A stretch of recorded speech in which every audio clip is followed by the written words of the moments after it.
Welcome to the Fast Leader Podcast, where we uncover the leadership life hacks that help you to experience breakout performance faster and rocket to success. And now, here's your host, customer and employee engagement expert and certified emotional intelligence practitioner, Jim Rimbach. Call Center Coach develops and unites the next generation of call center leaders. Through our e-learning and community, individuals gain knowledge and skills in the 6 core competencies that is the blueprint that develops high-performing call center leaders. Successful supervisors do not just happen. So go to callcentercoach.com to learn more about enrollment and download your copy of the Supervisor Success Path ebook now. Okay, Fast Leader Legion, today I'm excited because I have one of those people on the show that has probably forgotten more about being a better leader, and even, the data and research about being an extraordinary leader than I'll ever know. And I'm really honored to have him here. Jim Kouzes was born and raised in the suburbs of Washington, D.C., where he and his younger brother, Dick, enjoyed building forts, riding bikes, catching frogs and snakes, mowing lawns, and delivering newspapers and swimming at the local YMCA. Their parents both began their lives in the Midwest, but migrated to Washington, D.C. to find jobs during the Great Depression. After World War II, their dad spent his entire career as a dedicated U.S. civil servant, starting as a file clerk and eventually becoming Deputy Assistant Secretary of Labor. Their mom actively volunteered for community, including the United Nations Association and civil rights organizations. Her passion for world peace led her to invite over 50 international students to live in their family home for a year or more. The exposure to civil service, different cultures, and civil rights was an early awakening to the issues of diversity, equity, and inclusion. Both brothers were Boy Scouts and earned the rank of Eagle, which later led to a pivotal moment in Jim's life. On January 20th, 1961, Jim was one of a dozen Eagle Scouts to serve in John F. Kennedy's Honor Guard at his presidential inauguration. Kennedy's words at that inauguration, ask not what your country can do for you, ask what you can do for your country, inspired him to join the Peace Corps. His service in Turkey led him to change his aspiration from becoming an ambassador to teaching others how to live and work together more effectively. When Jim returned to the United States in 1969, he joined a consulting firm in Austin, Texas that worked with community action agencies developing interpersonal skills. In 1972, he was recruited by San Jose State University to direct a grant project providing team-building interventions to local mental health agencies. There, he met the dean of the Levy School of Business at Santa Clara University and was recruited to direct its Executive Development Center. The first person he met at the Levy School was a young assistant professor, Barry Posner. The two of them discovered they had common interests in corporate culture and leader behavior. Those common interests resulted in a research project on personal best leadership experiences and their first book, The Leadership Challenge. Their 40-year research and numerous collaborations continue to this day. Their most recent release is Everyday People, Extraordinary Leadership, and How to Make a Difference regardless of your title, role, or authority. Jim left Santa Clara University in 1988 to serve as president of TPG Learning Systems and eventually became CEO and chairman of the Tom Peters Company, where he served until 2000. Since then, Jim has been traveling the globe speaking, teaching, and conducting evidence-based leadership development programs. He is the recipient of numerous awards throughout his career. Jim is married to Tae-Kyung Kouzes, an organizational and industrial psychologist who specializes in executive assessment and coaching, and they reside in the San Francisco Bay Area, and his stepson, Nicholas Lopez, is a screenwriter and lives in the Los Angeles area. Jim Kouzes, are you ready to help us get over the hump? Yes, sir. I am, Jim. Thank you. Thank you very much. When I hear that bio and I listen to it, I realize how all those life experiences have influenced me to where I am today. And I recommend everybody write their own bio so they could have the experience of reliving those experiences.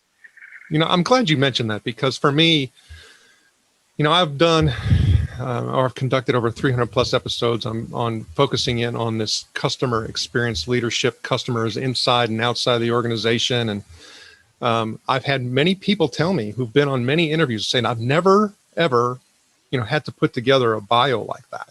Thanks for letting me do that. And because it is just that. I mean, a lot of times we don't see where we've come from and the impact we've had on others because Absolutely. We do this traditional bio. Yeah, which is more for, getting the job than it is necessarily for talking about who you are. One of the things that we do in our executive development programs and leadership development programs, whether it's with students or whether it's with CEOs, is we ask them to do a retrospective on their life going back as far as they can, looking at their peaks and valleys and identifying, what led them to get to that peak. And, when they were in that valley, what got them out, what did they turn to, people or values, beliefs. And those kind of exercises really are important for any person, but especially for leaders in organizations, because it does help them, as you say, understand their values and beliefs and what in their past informed who they are. One other thing about that, we know that that leaders at any level who look back before they look forward have a longer time horizon into the future. Interesting. I mean, that is very compelling, because oftentimes we are driven by today, and sometimes may make decisions that are based on seeing other people as objects, versus, individuals that, we have, the ability to impact, hopefully in a positive way. So this particular book, I mean, I was going through and I was looking at, several different elements of it, because for me, I have a leadership academy called Call Center Coach, and we focused in on that frontline leader. Because if you look at all the research, and we're going to get into some research, is, the unfortunate thing is when somebody gets into that first line leader role, their frontline leader role, a lot of times they don't get any type of development at all. I mean, let's not even talk about the quality of development, until they at least have been in that position for 6 years. That's the average. Yeah. That's staggering. It is. So when I start thinking about that, I mean, a lot of your work has been done at that very top level, talking about executives and all of that, that work and the research. But this book, really focuses in, it doesn't matter where you are. And then you've taken the research that you have been conducting over the past, 4 decades or so, and really looked at that. And I'm looking forward to get into this discussion. But you talk about 5 vital practices that we need to build competencies and then subsequent skills on top of in order for us to be successful. If you could, can you run through those 5 real quick for us? Absolutely. And just to underscore what you said, these practices apply to peer leaders inside organizations or in communities as much as they do to CEOs or middle-level managers inside organizations with title, role, and authority. And that's one of the reasons why we wrote Everyday People, Extraordinary Leadership, was to kind of validate that belief that we had with our data. And what we did was we looked at these just peer leaders, individuals, and we had a 360 feedback to them, and then the outcomes that they achieved to see whether or not it was actually true that if you use the 5 practices, which I'll describe, more often, more frequently, you'll get better results than those who use them less frequently. And those 5 practices are, first of all, model the way, which is about being clear about your values and beliefs, and then walking the talk, setting an example for other people based on those values, shared values and beliefs, not just your own, but the ones that are shared by a team or an organization. The second practice is what we call inspire a shared vision. When people get extraordinary things done, they are clear about where they want to go, they envision the future, and then they inspire others. They enlist them in that vision based upon a set of shared aspirations. So like with Model the Way, it's not just your values and beliefs, it's others' values and beliefs as well. And with vision, it's about shared aspirations, hopes, dreams, and aspirations that we all have. The third practice is challenge the process. If you're going to take people to a new and imagined a future that everyone is excited to want to achieve, you have to do things differently. You can't do everything the same. So you have to challenge the way you're currently doing them, searching for opportunities to innovate, grow, and improve. And then you need to experiment, do some things you hadn't done before. Sometimes they work, sometimes they don't. So you got to learn from those experiences.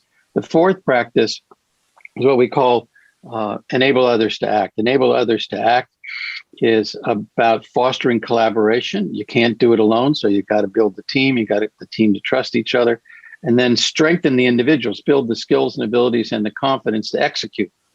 And the final practice, not because it's the last in a series of 5, but because you have to talk in some order and write in some order, the last one we write about and found in our research is what we call encourage the heart. Getting to a new place, doing things differently, making mistakes and learning from them, persisting over the long haul to get something extraordinary done is tiring. It's difficult. And so you need to encourage people to keep it up by both celebrating your successes and the values and the vision you have, and also recognizing individuals who make a contribution. So model, inspire, challenge, enable, and encourage are the 5 practices. Well, when I think about that, you mentioned that the research has been fairly stable in regards to those, elements and aspects, really being important factors, since the research has been conducted. But for me, I have to start thinking about the conditions and how they've changed, the, globalization and how it has changed things, and all these different cultures, the polarization, of our society and our political systems. And I start thinking about, well, has there been a shift like recently, or, is it something that is still consistent, but things are just more rapid? Well, we make a distinction between content and context. And one of the things that we have found, and we keep testing this, in fact, we're doing a whole new analysis of just 2020 that's beginning now, and will probably take us several months to go through all our data just to test this to make sure. But early indications are the same. Context can change, and quite dramatically, as it did with the pandemic in 2020. But the content of leadership has not changed much at all. We've learned a lot more about leadership and how to demonstrate these practices, but the practices themselves haven't changed. We know that when we look at the data, do we get similar results, better results, different results from the same practices in 2019, 2020, 1987? And we can do a comparative study. And what we find is that the more people execute more frequently on those 5 practices, which we measure using a leadership practices inventory, getting feedback from peers, getting feedback from direct reports, getting feedback from outside observers, that the pattern remains the same. The more frequently you engage in specific behaviors that demonstrate those practices, the more likely it is you'll have positive outcomes. Well, when I think about that, one of the things that we focus in on is how the work that we do or don't, how it impacts the customer experience. So how does all of this impact the customer experience? Well, let's just take a couple of examples. If you make a promise to a customer, you make a commitment to a customer, does it matter if you follow through on that commitment or promise? I mean, logically and just, based on experience, we'd all say, of course it does. If you promise something to a customer, does that mean anything to the customer? Well, we took a look at that data, and we find that leaders who follow through on the commitments and promises more frequently than those who follow through less frequently have more engaged employees, have people who feel like they're making a difference in the organization, feel more trusted. And those people then follow through themselves with their end user customers because they see that behavior demonstrated among their leaders. That's just one example, and I could give you 30 or 40 different examples like that. When similarly, when you say that we need to search for new ways of doing things because times have changed or products have been developed, does it make a difference whether or not you do that behavior, search for new ways of doing things? Well, we look at our data and we find that whether it's 1987, 2019, 2020, or now 2021, the more frequently leaders search for opportunities, the more likely it is that people will feel like they're making a contribution to the organization, that they're able to feel personally engaged in the work that they do. And those engaged people will more likely themselves to be able to provide innovative solutions to their customers. So is a direct relationship between outcomes that people deliver to the customers, whether it's quality of service or quality of product, or if their constituents are the investors, that the companies are more profitable as a result of these behaviors. Oh, so in other words, you're getting some insider information. Exactly. In fact, one can use this data as predictive of the outcomes organizations will get. There's sort of surrogates for all of that. In some respects, you don't even have to gather that other data, that end user outcome data, because you can just look internally and see if people, to the extent to which leaders are engaging in these behaviors, and the engagement internally, and predict what you'll get externally. Okay, so now you bring up something that I've been talking about for years, and that is, there's two things. I'm going to start with the first. One is, I've always said that we can absolutely eliminate and wipe out the entire voice of the customer industry if we just did a better job of leading our people, because the customer would just be taken care of. And essentially, you validated what I've been saying for years. Is that correct? All of it. Yeah. Well, I don't want to eliminate that business. I think that feedback, it's still very useful, because one of the things we talk about is looking outside the organization, and getting data from the outside is always helpful. But yes, you're right.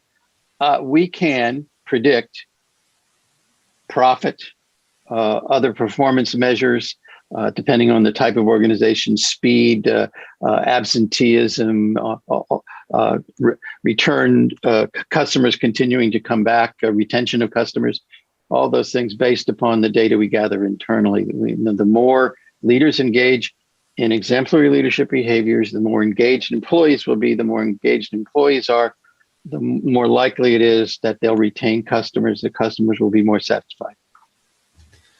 Okay, so then if I was to look at data, because I worked for a research scientist where we did measure the customer experience, and I saw these things happening internally, and I could essentially predict what their outcomes were going to be from a customer perspective. It was very telling. I learned about the whole independent and dependent variables when you're talking about trying to drive a specific outcome. So in other words, number one in modeling the way has a more significant weight, in my outcome of whatever I'm trying to, measure for, and therefore, I guess you'd say, influence the outcome, whether it's engagement, whatever it may be, profitability, cost reduction. And so if you look at over the course of the years, has there been consistencies with the variables as far as, what's dependent and, independent variables and the movements? Well, let me use an analogy. I know you're involved in sports. And so let me try to use a sports example. We have 5 practices, so kind of equivalent to a pentathlon. And when you're engaged in a pentathlon, you have to execute 5 events. You have to engage in 5 events and try to get the highest possible score for overall. You don't necessarily have to get the highest score for javelin throwing, but you do need overall to get the highest score in order to win the pentathlon. And so what we tell leaders is every practice makes a difference. And you can't, if you're going to compete in a pentathlon, say, well, gee, I'm not very good at long distance running, so I think I'll just skip that one. You can't skip an event and compete in a pentathlon. Similarly, you can't eliminate one of these practices and expect to even compete, let alone do as well as others. And so that being said, at different times, different practices become more significant. For example, let's take the pandemic and what organizations had to do internally in order to respond to customers. So let's just take a simple example we all know well, a restaurant. If you're a restaurant and your business implodes all of a sudden, there's nobody coming to your restaurant because the doors are shuttered, what are you going to do? Wait it out? Or are you going to try to innovate and improve and find ways to serve customers in a different fashion than you did. More than likely, it's that, not just waiting it out, because you'll have no income. And so challenging the process, searching for opportunities, experimenting, taking risks, and doing things differently becomes more significant at that moment. It doesn't mean all the other practices are unimportant. In fact, what we have found, interestingly enough, Jim, is they're more important in times of challenge and difficulty. But that's just one illustration of how some of the practices might become, the valence might increase, their importance might increase, but all five are still essential. That's very helpful insight. Then the other thing for me is, I'm like, looking at this from a longitudinal study perspective. I mean, you've been studying this for 40 years. You've seen some consistency in the data, there's a lot of organizations, such as yours, that have been doing these types of measurements and have been doing executive leadership, development and learning, for those 40 years plus. I've even had some people that I noticed that we were jointly connected on LinkedIn that are in this space, like Karen Hurt, Doug Hall, an expert in innovation, Steve Farber, Bernie Swain, Mary Lippitt, Chester Elton, Dory Clark, Christine Porath, Dan Rockwell, Bill Treasurer, Chris Edmonds, Chip Bell. There's a lot of people who have some deep domain expertise to try to fix this problem, but yet we still have a leadership crisis. How come we haven't fixed this? Couple of explanations. Just let me give you a little bit of data from us and other colleagues. If you look at when is the first, and you mentioned this in a conversation we had, when people get their first leadership development experience. Typically, across the majority of organizations, large and small, someone does not get, a person who becomes a manager doesn't get their first leadership development experience until somewhere between age 35 and 40, after they've been supervising other people for approximately 10 years. That's their first. So it's understandable that if you've been practicing managing and leading other people for 10 years and never gotten any experience, that you're not going to be all that good. You coach pitchers. Imagine throwing a pitcher out onto a mound who's got no training in pitching and expect them to do well. That's what we do to managers and organizations who are expected to lead other people. That's the same story for somebody who's on the front line who's expected to lead a project team, those people have had even less opportunity to participate in leadership development. So one of the sad things about leadership development is we still operate on this assumption that either you have it or you don't. We're going to promote you because you've shown us some ability to gain followers and for people to follow you. Well, that may be true, but there are still methods and techniques. You watch somebody pitch and you see that they have a good arm. And you say, well, that person might make a good pitcher. Do you then just throw them out there? No, you don't. You train them or they won't be any good. And so while it may be true that some people show some ability and have some confidence to lead other people, they need training. And the sad fact is that they get it after 10 years of supervising or leading other people. We need to start much earlier. So that's one factor. A second factor is that one of the things we found, Jim, in research that I did with my wife, Tag Young, who's more expert than I am, I think, in this business. She coaches executives one-on-one and has very intimate knowledge of their day-to-day behavior. She and I and Barry Posner did some research on mindset. So using Carol Dweck's framework, you're familiar with that. So fixed and growth mindset, those who believe either you have it or you don't, and you're born with it. And those who believe you can change and develop your abilities over time, the growth mindset. So we looked at mindset in relationship to leadership practices. And we took our 5 practices: model, inspire, challenge, enable, and encourage. And then had this hypothesis that those leaders with a growth mindset will engage in these practices more frequently than those with a fixed mindset. That's what we found. That those leaders who believe they can grow and develop, and that other people can grow and develop over time, that their talents are not fixed, do better. Those with the growth mindset engage in these practices more frequently and do better as leaders. So another issue has to do with kind of the assumptions we make about ourselves as leaders. And we need to examine that. So those are a couple of explanations. And I think the third one is just very simply, we were all in this, this last 18 months or so, well, now it's been 15 months or so, thrown into a tailspin. Our lives were disrupted. We didn't quite know how to handle the situation, didn't know what to do.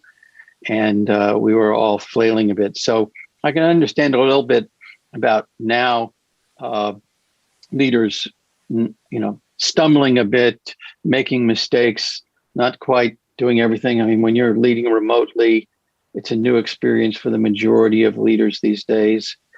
They've had to get up to speed. So some of it right now is understandable, but I think people have demonstrated they're pretty quick learners, and we'll see more better remote leadership going forward. So I don't know, those are three explanations. Well, it's very helpful. I mean, and what you're just saying right there is an important component to why, I started the Call Center Coach Leadership Academy. It's to, fix that problem. It's one of the biggest opportunities in, my home space, of being in contact centers that exists. I mean, there's been a 4-decade plus, 5-decade plus, problem associated with employee turnover, and people keep trying to buy software and systems and motivation applications, and this, that, and the other to fix this core fundamental problem. I mean, it's like, and I think you bring up a really important point too that we all need to address is the starting point of where people are, meaning that, well, I have some of these core raw skills, and therefore I can take those and be developed. Everybody's at different starting points, right? It's much like that athlete. I mean, there's some people that I can take and say, okay, for me to help you to become, a pentathlon, for you, we got 10 years of work in front of us. Where this person, we can be there in a year and a half, right? Well, the same thing applies from that, that leader perspective. And so more and more people that are coming into the workplace have further away starting points of success because of everything that's happening in regards to being self-immersed in devices, social isolation, using the social media to manage my thoughts and process, all those types of things. So to me, the crisis has the potential of just getting much worse if we don't address that issue of getting them sooner. Absolutely. And we know also from our data that the younger in age people start learning leadership, the more likely it is they'll enter. It goes back to your analogy. Some people who have had some early experiences in their life are just better prepared.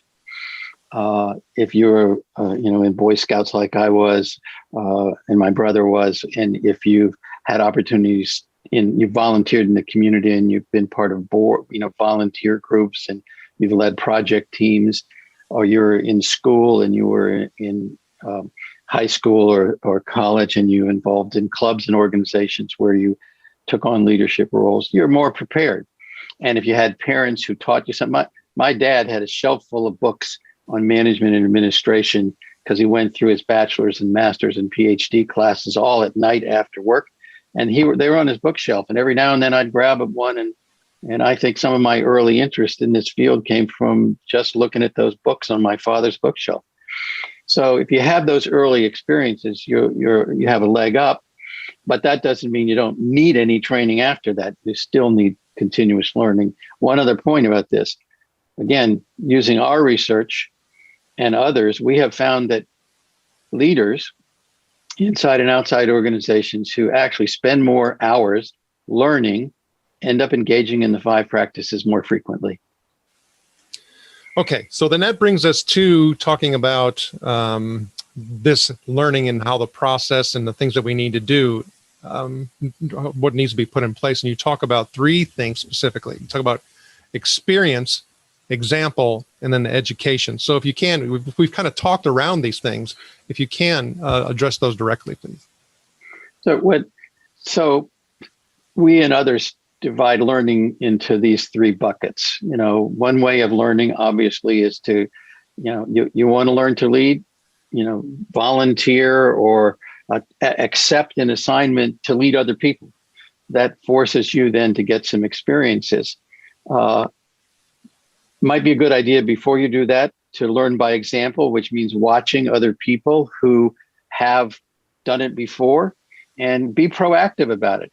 If you see somebody that you think is doing some things that you'd like to learn how to do, knock on their door, write them an email, give them a phone call, say, I wonder if I could shadow you, maybe sit on a meeting you lead. Would that be okay with you? I'd like to learn from you. Initially, if you're a bit shy, maybe that's not the first step you take, but believe me, people are willing to do that if you ask. That's probably one of the ways in which I learned early on what I learned about leadership before I got to study it empirically, was just to ask people if I could learn from them.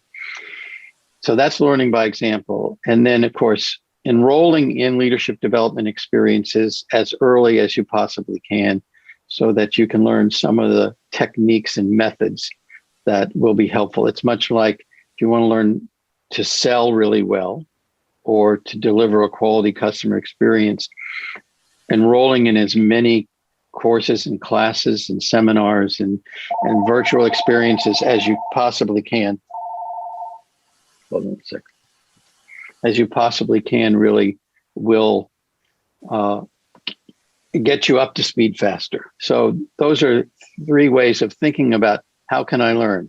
What experiences can I avail myself of in order to just get in there and do it and learn from those experiences?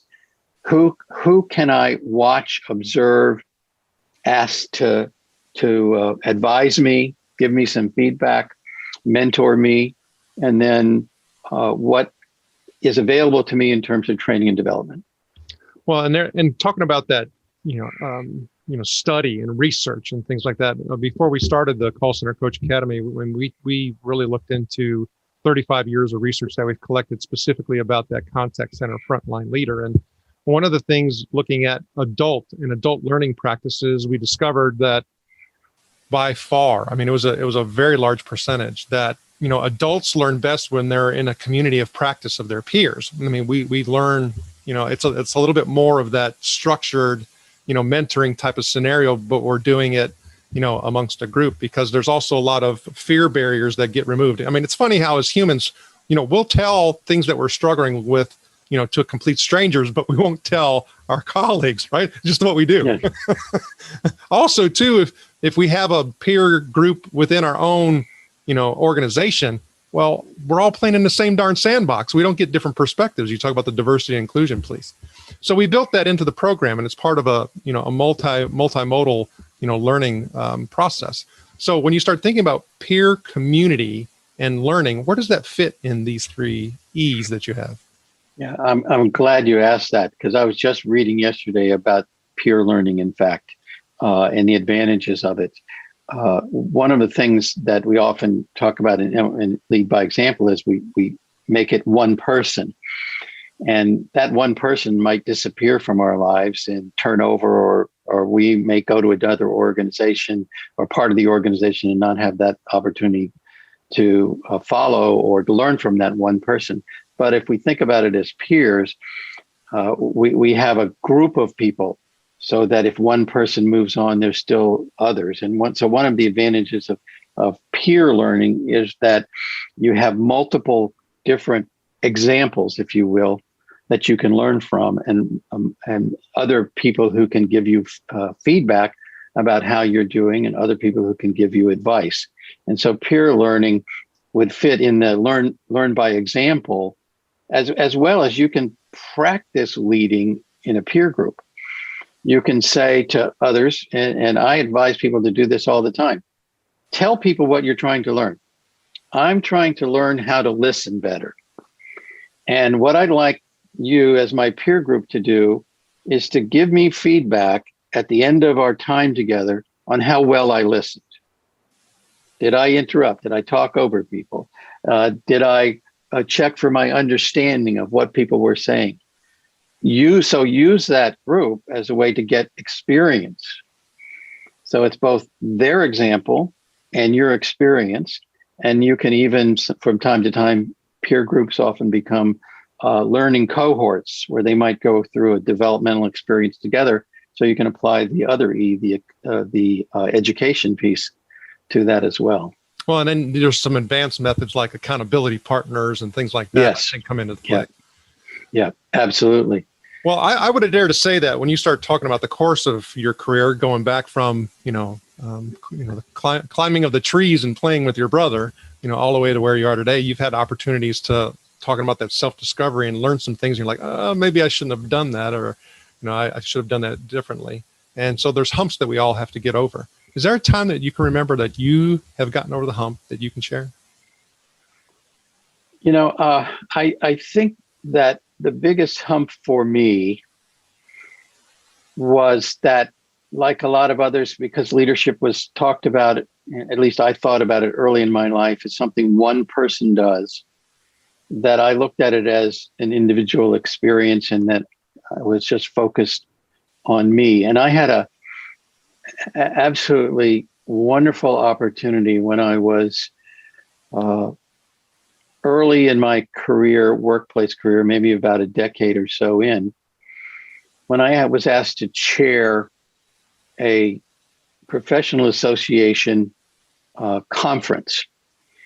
And I was thinking about what can I do as a leader to help and make this the best conference that we've ever had. And I was talking with a colleague of mine, Mike Doyle, who had a company called Interaction Associates. And Mike, and I was sharing with Mike, I said, I'm trying to figure out, how to do this and how to lead this organization and who to get involved, who to put on a planning committee.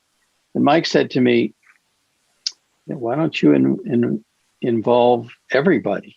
And I said, everybody, what do you mean? Like the 150 or so local members who are going to be putting on this conference? He said, yeah, you can get everybody involved. And that was a moment in which I realized that I was thinking just about leadership as being one person, me, and a few other close people to work with. And what I realized is that you can engage all of your constituents somehow, some way, if you think creatively. And I remember that experience as my first personal best leadership experience. And it taught me that you can't do it alone, and that you are capable. We are capable of involving and engaging many more people in the work that we do in some very creative ways than we thought we could. Well, definitely. I mean, your work is inspiring in a multitude of ways, as well as you. So I know that there's some other things that are fueling that. And one of the things that we look at on the show to talk about inspiration are quotes. Is there a quote or two that you like that you can share? Well, I'm reluctant to quote myself, but I will quote somebody in relation to that last story that, again, reinforced that message I just shared with you. When I interviewed Don Bennett, the first amputee to climb Mount Rainier, that's 14,410 feet on one leg and two crutches. I asked him a couple of questions, and I'll always remember his examples. And this was, now nearly 35 years ago. I said, Don, so, you're the first person to climb that mountain on one leg and two crutches. How'd you do it? And he said, one hop at a time.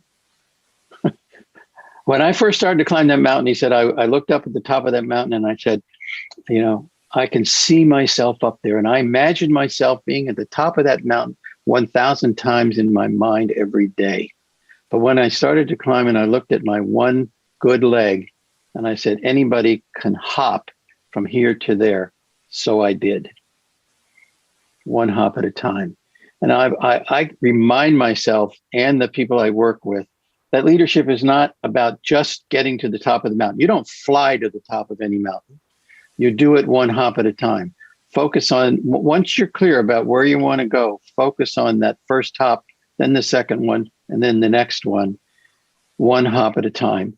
The second thing he said, relative to what we were talking about earlier in my own epiphanous moment, he said, I said, so what was the most important lesson that you learned in climbing that mountain? And he said, you can't do it alone. If it weren't for my wife and 7 kids, I wouldn't be alive today. And if it weren't for my team, I never would have made it to the top of that mountain. And I think leaders need to understand, all leaders need to understand that leadership is a team sport, and you're working with other people. It's a relationship, and it's the quality of that relationship that's going to determine the quality of your leadership. Well, as I said, pretty inspirational, and thank you for sharing that story. It's something that 35 plus years ago still, breathes fire in you today. And I think that's... I love to tell the story. It's an awesome story. Okay, now you also talked in the back of the book that you had aspirations for others. So if you could share with us, what are those aspirations that you have for others? Well, I hope that as leaders, individuals can realize that they have that potential. That my aspiration for others is that they be able to have an impact on how others think about themselves, on the values that they have, that they are able to inspire others and help to influence others to be clear about their own aspirations. That I hope that we can have the kind of impact through the work that we do, that individuals will feel like they can learn from their experiences and take more risks than they can today, that they do today, that they'll learn and survive and do even better and look at challenges and opportunity. And I hope that they will realize that leadership is something that is about a relationship, and that improving their relationships and building trust is of value to them in their lives, in the community and at work, with their family and with their teams. I hope that people will also realize that others need encouragement from them, and will take the time every day to demonstrate their appreciation of the accomplishments of others, and that they will also take the time to just do a little inventory of how grateful they are for what other people have done. Now, one of the exercises that we encourage people to do is think about the following scenario. Imagine that 5 years, 10 years from now, you're winning the Leader of the Year award. Make that assumption. And put yourself there 5, 10 years down the road, where you're in the audience, you're the recipient of this award, and onto the stage go your friends and family and the coworkers and colleagues and customers. And they all talk about you, and they talk about the lessons they learned from you, the ideals you stood for, the feelings they had when they are around you, and also the evidence that you had an impact. Lessons, ideals, feelings, and evidence, LIFE, life for short. What do you hope other people are saying about the lessons they learned, the ideals you had, the feelings went around you, and the evidence you had an impact on them and others?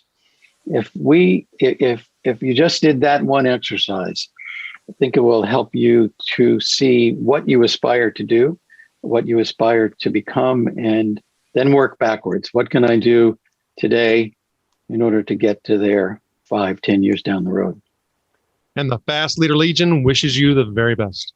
All right, here we go, Fast Leader Legion. It's time for the Hump Day Hoedown.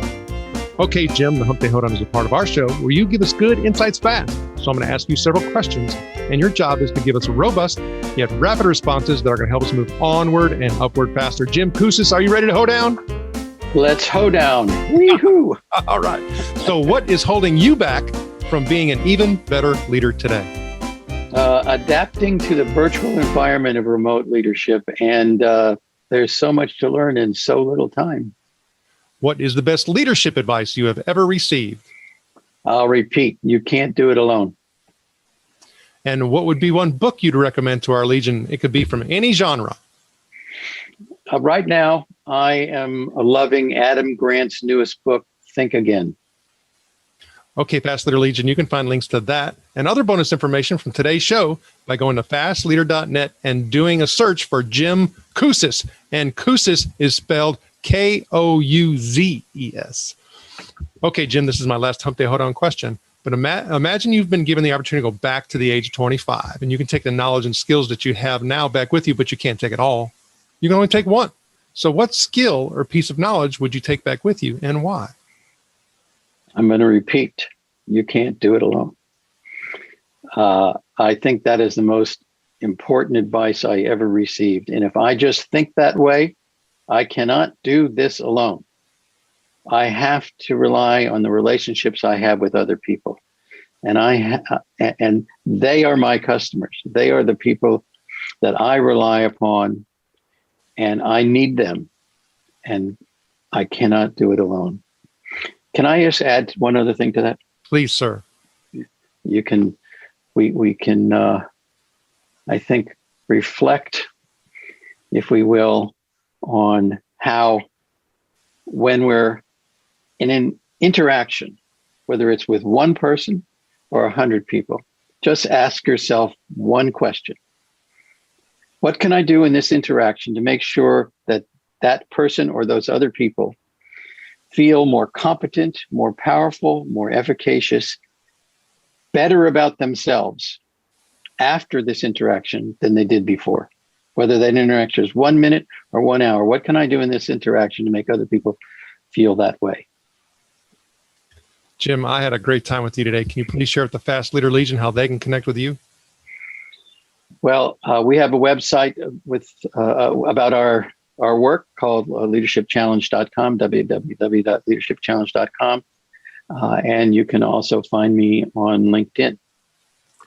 Jim Kouzes, thank you for sharing your knowledge and wisdom. The Fast Leader Legion honors you and thanks you for helping us get over the hump.